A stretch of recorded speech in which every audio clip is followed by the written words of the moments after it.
Est-ce que ça vous est déjà arrivé de vous retrouver dans un groupe dans lequel une personne parle, et vous avez l'impression que, waouh, cette personne, elle est juste brillante. Et avant de vous rendre compte qu'en fait, tout ce qu'elle raconte est faux. Et à l'inverse, vous avez déjà vu cette sensation désagréable d'être au milieu d'une conversation sans savoir quoi dire, parce que vous pensez être à la ramasse face aux autres. Et vous savez quoi? Le problème, il est le suivant. C'est qu'on a du mal, nous humains, à évaluer son degré de compétence par rapport aux autres. On a souvent d'ailleurs l'impression que l'autre est plus compétent ou qu'on a moins de connaissances que lui, sans comprendre qu'en vrai, cette compétence est souvent une illusion. D'ailleurs, avec des effets néfastes. On prend pour argent comptant les experts qui nous racontent tous les jours que l'économie va bien, que le marché immobilier est en pleine forme ou est en pleine reprise, que les taux baissent. Bref, du coup on croise les bras, on attend, au lieu de prendre des initiatives et de changer de méthode. Bref, on reste inactif au lieu d'avancer. Sauf que l'expert, il n'a pas toujours raison. Il a souvent l'impression qu'il a raison, si bien qu'il est capable de vous convaincre que c'est le cas. Mais en fait, ce n'est pas vrai. Et ça, c'est ce qu'on appelle l'effet Dunning-Kruger. Et vous écoutez l'expert parce que c'est un expert justement, et parce que vous sous-estimez vos propres compétences. Et ce phénomène psychologique, je vous l'explique dans cette vidéo, avec ma méthode à la fin pour ne plus tomber dans le panneau. Mais avant de commencer, je suis ravi de vous annoncer le lancement prochainement de notre nouveau projet,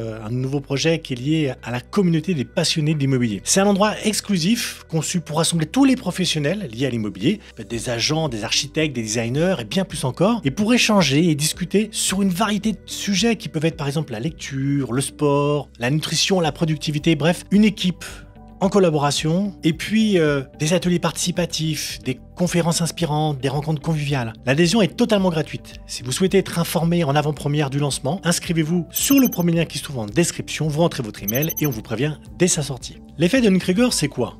Je vais vous donner un exemple qui va certainement vous dire quelque chose. Est-ce que vous êtes déjà allé chez le médecin en ayant l'impression que vous savez exactement ce que vous avez et de quel médicament vous avez besoin, juste parce que vous avez passé des heures à fouiner sur le web, 2 heures sur Doctissimo, et vous pensez en savoir au moins autant que votre médecin qui s'est tapé 7 ans d'études. Voilà ce que c'est que l'effet Dunning-Kruger. C'est quand on surestime son niveau de compétence dans un domaine en particulier, alors qu'en réalité, on a des connaissances extrêmement limitées. C'est ce qui fait que quand je prépare des macarons, je suis sûr que je vais faire aussi bien que Pierre Hermé, sauf que quand je vois la tête de mes enfants et la tronche de mes macarons, clairement, eux vont me dire qu'ils ne sont pas d'accord. Cet effet, c'est ce qu'on appelle un biais cognitif. C'est un tour que joue notre cerveau. Il nous empêche d'évaluer notre capacité réelle et ça fait qu'on intègre le mauvais message et surtout qu'on le diffuse autour de nous. D'ailleurs, l'inverse existe aussi. Les gens les plus compétents, les vrais experts d'un sujet, ont tendance à sous-estimer leur niveau de compétence ou à penser que tout le monde a le même niveau qu'eux. En gros, plus on en sait vraiment et moins on a l'impression de savoir. Et ça, ce phénomène, il a été mis en évidence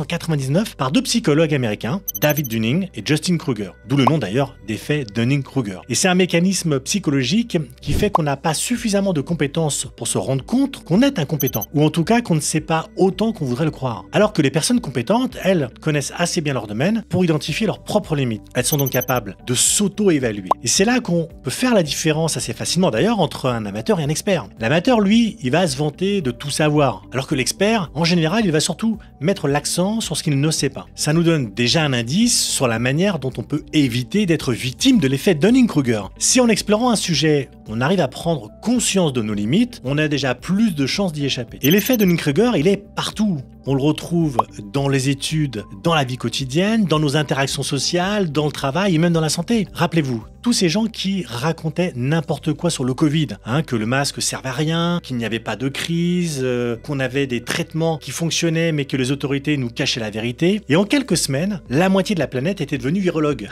avec des conséquences terribles parce que ces gens-là partageaient ensuite de fausses informations sur les réseaux sociaux. Ils poussaient les autres à ne pas porter de masque, à sortir dans les lieux publics malgré le danger, ou à se soigner avec l'hydroxychloroquine, c'est toujours du mal à le dire. Et donc ce phénomène, on le retrouve de la même façon dans l'immobilier. Alors bien sûr, avec des conséquences différentes, il n'y a pas de question de vie ou de mort autour des taux d'intérêt, mais le principe est exactement le même. On écoute des soi-disant experts du marché immobilier, têtes de réseau, des formateurs, des responsables des caisses de garantie. Ils nous racontent que la crise est finie, que le marché reprend, que tout va bien, et nous on les écoute et on se dit « Waouh, mais pourquoi j'en changerais quoi que ce soit, puisque regarde, bientôt, tout va revenir comme avant. » Alors oui, c'est rassurant. C'est exactement ce qu'on a envie d'entendre. Que les taux baissent, l'inflation, elle aussi, baisse, qu'on est en train de revenir à la normale et qu'on va peut-être se refaire le million de transactions par an en claquant des doigts. Après tout, pourquoi est-ce qu'on remettrait en cause ce que disent les experts? C'est précisément ça qu'on attend d'eux. Et c'est là que vient le problème. En vrai, vous en savez peut-être plus que ces experts. Vous avez sans doute une meilleure vision du marché à votre échelle, mais vous évaluez mal vos capacités parce que vous prenez ces gens-là pour des références. Et pendant qu'on écoute les experts, on ne fait rien d'autre. On ne se prépare pas aux difficultés qui arrivent, on ne change pas de cap alors qu'on s'efforce. Et pendant qu'on écoute les experts, on ne fait rien. On ne se prépare pas aux difficultés qui arrivent, on ne change pas de cap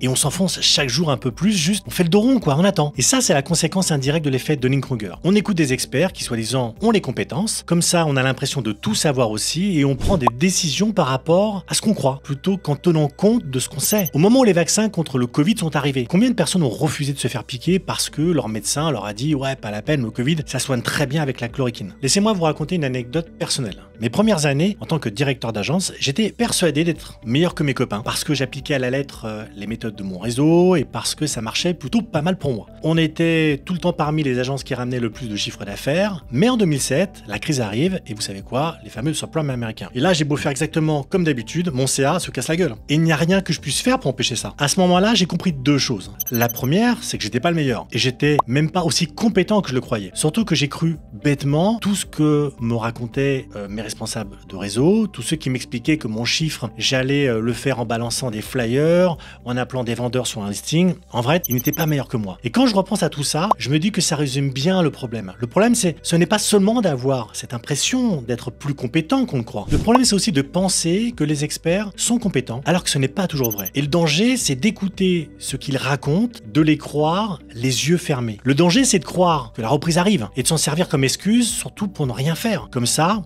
pas besoin de se remettre en question et pas besoin de changer quoi que ce soit. Alors qu'en vrai, il y a un besoin urgent de changer et d'innover pour sortir soi-même de la crise, au lieu d'attendre qu'elle passe toute seule. Pour ça, il suffit de comparer les discours et les chiffres. D'un côté, on a ceux qui disent « Ah ok, ça va mieux » et que ça ira mieux demain. Et de l'autre, on a les faits. On a les taux d'intérêt, c'est vrai, qui font un peu du yo-yo. Bon, même s'ils ont tendance à baisser aujourd'hui. On a des acheteurs qui ont du mal à décrocher les crédits, on a des comportements changeants. On peut avoir aussi un facteur politique. On peut se croire, en effet, sur la bonne voie, alors qu'en réalité, non seulement c'est un peu la merde, et on est loin d'être fini. Mais en plus, il y aura probablement des changements pérennes et des choses pour lesquelles on ne reviendra jamais en arrière, comme les attentes des acheteurs. Et ça, les experts, ils oublient de nous le dire. Maintenant, on va se poser une question très simple, c'est comment on fait pour sortir de là? Dans l'effet Dunning-Kruger, il y a grosso modo, on va dire, allez, 3 niveaux d'erreur. Le premier niveau, c'est l'erreur de l'expert. C'est cette fameuse erreur, elle est souvent due donc au manque de recul, et ça peut sembler paradoxal, mais bon, plus on est expert dans un domaine, et plus on a une vision restreinte des choses. Si votre nutritionniste, c'est un spécialiste du régime Duncan, cette méthode-là, il va vous la recommander, alors que peut-être c'est l'approche cétogène qui vous conviendra le mieux. Un expert doit connaître toutes les approches. Il doit les détricoter, il doit les adapter, les améliorer avec ses propres idées. Il doit avoir une vision méta du sujet. Par exemple, un expert immobilier, il n'a pas forcément le réflexe de chercher à comprendre les dynamiques de marché et à prendre en compte les paramètres économiques globaux. Et c'est là qu'il peut se tromper. Le deuxième niveau, c'est l'erreur de celui qui écoute l'expert. Par exemple, le conseiller immobilier qui suit aveuglément l'avis des leaders du secteur sans le remettre en question. Et c'est naturel, on a tendance à écouter l'avis de celui qu'on pense détenir la connaissance. C'est là qu'on appelle le biais d'autorité, la tendance à surestimer la valeur de l'opinion d'une personne qu'on considère comme faisant autorité dans son domaine, et la tendance à obéir à celui qu'on pense être le chef. Le problème, c'est que si l'on ne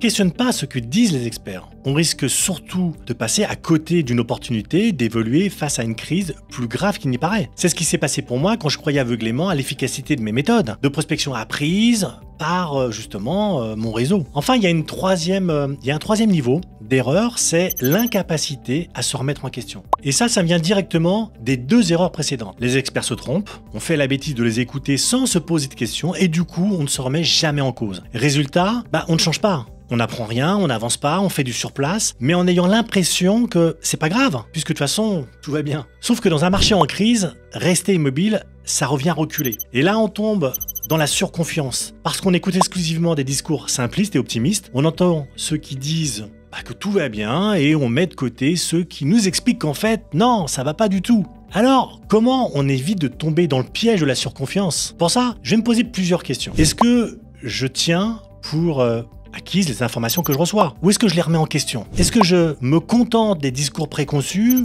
Ou est-ce que je vais moi-même chercher des informations sur le marché? Est-ce que je fais le dos rond en attendant que ça se passe? Ou est-ce que je change mes pratiques? Moi, j'ai mis en place une méthode pour contourner l'effet Dunning-Kruger, que j'applique tous les jours dans mon quotidien, à chaque fois que je suis confronté à une nouvelle information. Vous allez voir, c'est une méthode qui est assez simple et qui se déroule en 2 temps. D'abord, quelles sont mes limites? Qu'est-ce que je sais? Qu'est-ce que je ne sais pas? Par exemple, est-ce que je suis sûr de comprendre la situation économique? Est-ce que j'ai tous les éléments à disposition pour anticiper? Ensuite, qu'est-ce que je fais? Comment je comble mes carences? Pour ça, j'analyse l'ensemble des concepts et des approches qui existent dans cette thématique. Je me renseigne à propos des auteurs, des formateurs. Je décrypte tout ça, je fais des comparaisons. Le but, c'est pas de se dire « Ok, j'en ai trouvé une meilleure que l'autre », mais de voir ce qui les différencie. Parce qu'à force de lire des bouquins, des articles, de suivre des formations et de regarder des vidéos YouTube, j'ai acquis une vraie compétence dans ce domaine. Et donc avec tous ces éléments en main, c'est beaucoup plus facile de faire le tri entre les bons et les mauvais discours et de faire le point sur vos compétences et vos connaissances. Et ça, c'est super important parce que vous savez aujourd'hui va influer sur ce que vous serez demain. Parce que bien sûr, ça va vous donner une nouvelle perspective parce que vous allez pouvoir surfer sur la vague plutôt que de vous laisser porter par elle. En résumé, surtout, ne soyez jamais sûr de rien. Interrogez toujours les informations que vous recevez. N'hésitez pas à les remettre en cause. Peu importe, vos méthodes actuelles, votre manière de penser. Il faut être capable de reconnaître tout ce qu'on ignore. Et ça, c'est un signe d'intelligence. C'est donc en acceptant qu'on ne sait pas tout, qu'on peut réussir à progresser. D'ailleurs, je vous rappelle, être capable de reconnaître tout ce qu'on ignore, c'est un signe d'intelligence. Et c'est en acceptant qu'on ne sait pas tout